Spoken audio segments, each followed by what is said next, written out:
Hello and welcome to the Southern Cayuga Show. Today we have some international and local news and some media reviews. Hope you enjoy watching. Hello, this is Phil and Logan with some international news, bringing you a story today that you don't want to miss. On September 27, 2017, a drug rehabilitation center was attacked in a mass shooting. 19 were left dead in the rehab center in Chihuahua City, Mexico. This conflict was supposedly the result of a feud between two drug gangs. With the current state of affairs in Mexico, it is not surprising that this was gang violence. The drug gangs use these rehab centers as a way to recruit and pull in addicts. Unfortunately, this was the largest gang shootout in the history of the city. That's all from Phil and Logan. This has been International News. Howdy, partner. This is Antonio and Jade with some local news. On Monday, September 25th, a bus from Trumansburg caught fire. The bus was transporting the girls' modified and varsity soccer teams to Marathon for a game. All of the players evacuated. No one was said to be injured, but the bus was completely destroyed. The reason of the fire was unknown, but maybe the bus evacuation drills we do aren't so silly, are they? Thank you for watching our local news. Signing off, this is Antonio and Jade. Now for a technology report with George and Damien. In mid-September, Apple revealed its new facial recognition system, which allows users to unlock their phone by simply looking at it. The new feature offered by the iPhone X has also raised privacy questions and some anxieties over whether someone could force you to unlock by pointing it at your face. The Face ID works by capturing a 2D and 3D image of your face using an infrared light while you're looking at the camera. Apple says that 5 unsuccessful attempts at Face ID will force you to enter a passcode. That requires you to come up with a secure string of digits, or for extra security, a string of letters and numbers to protect your privacy. During the September 12th Apple event, the senior vice president tried and failed to demonstrate the facial recognition, but apparently the Face ID was turned off.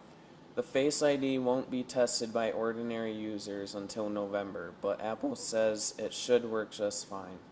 Apple also added a panic feature that by rapidly clicking the power button 5 times causes the facial recognition to be disabled.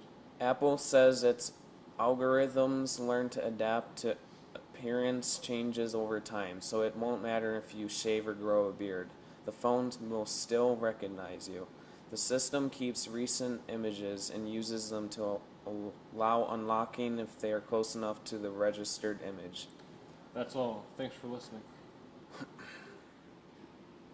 Hello, this is Nikita White with the book review To Bridge to Terabithia, written by Catherine Patterson. In the book To Bridge to Terabithia, Jess Aarons, a 5th grader, is training to run a lot throughout the summer. Leslie Burke and her family are in the process of moving into their new house, so when they get to school and she realizes that she doesn't have all the same things that all the other kids have, and it is up to Jess to come to her rescue and help her deal with her troubles. The two then discover another world that is beyond their imagination to explore. These two are best friends and they are inseparable. But when something happens that changes, I think that people should read this book because it is full of big events and there are so many neat things about this, like the world that two imaginations can create and the way that two complete strangers can become inseparable best friends.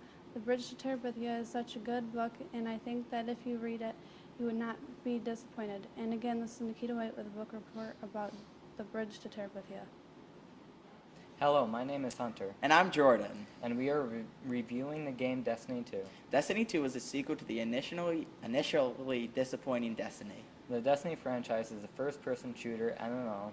The story is about humanity's last stand at the last city, against the great expanse of space and the evil that lurks in it. In Destiny 2, an alien race known as the Cabal, in which you face in Destiny 1, brings forth a militaristic empire and takes over the last city and the traveler.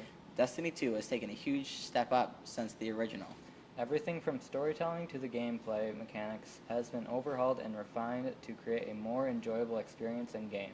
Destiny 2 has over 50 cutscenes on launch. This is astonishing since the first game has a total of 45 cutscenes over the course of 3 years worth of story expansions. And these cutscenes are much more action-packed compared to Destiny 1, where just about all of the cutscenes in Destiny 1 were people standing and talking.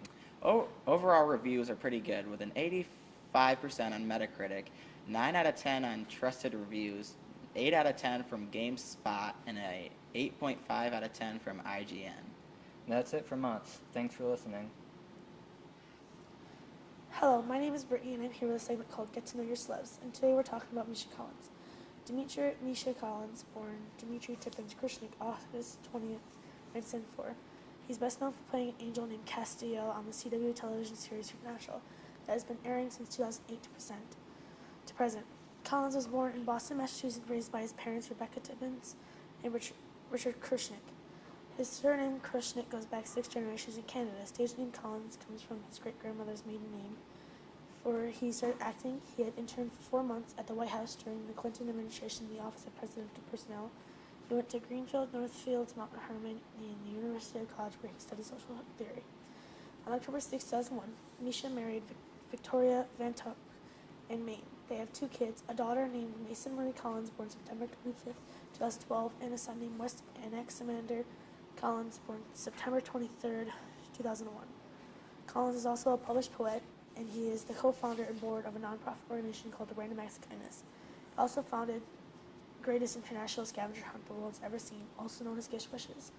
Although sadly, Gish Wishes has been disbanded this year. And that is all from Get to Know Your Celebs. I'm Brittany, and thanks for watching. This is Jordan. And Ricky. With a review of the TV show Rick and Morty. Rick and Morty is a dark, comedic, animated television show on Adult Swim focusing on science fiction and multiverse theory. It is loosely based on the characters and themes of the movie Back to the Future, involving an older crazy scientist going on adventures with a young sidekick. The main character is Rick Sanchez, who is a mad scientist who moves into his daughter's house with her husband and their 2 kids, Morty and his older sister Summer. He then goes on crazy adventures through space and time with his grandson Morty. Of course, the adventures always take a turn for the worse nearly every time. Rick and Morty is full of low-key Easter eggs, paying homage to everything from Sean Connery movies to interdimensional string theory. The show currently sits at a 9.4 out of 10 on the movie website IMDb and has a 97% fresh rating on the Rotten Tomatoes site. With the first season at a fresh 100, it is currently in its 3rd season. Also, a safety tip. Never go to any Rick and Morty themed discussion forums or message boards unless you want to be ridiculed to the point of misery. Seriously, the Rick and Morty fan base can only be described as fanatical and cancerous. This has been Jordan and Ricky with a TV review. That's it for the Southern Cayuga Show. Thanks for watching.